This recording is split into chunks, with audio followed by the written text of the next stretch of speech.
Hello everyone, welcome back to our YouTube channel Quick Guide. So today in this video, I'm gonna show you how to create business account on TikTok. To get started, let's open TikTok app.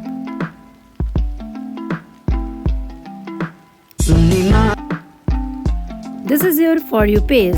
Here you can see many buttons, many icons like profile, inbox, plus, friends and home.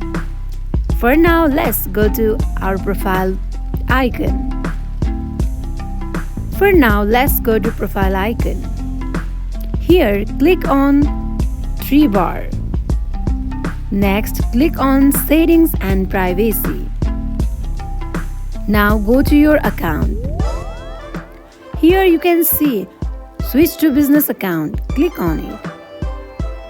Now tap on next. Next, next and next. Here you can choose a category that best describes your account. Let me click on art and crafts. Click on next. Here you can add your email address or you can just skip this process.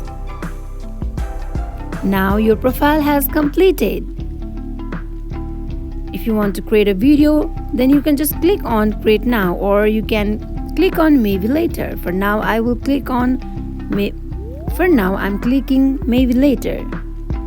Here you go, you have successfully created your business account on TikTok. That wraps for today. If you guys like this video, do not forget to like, comment and subscribe our channel.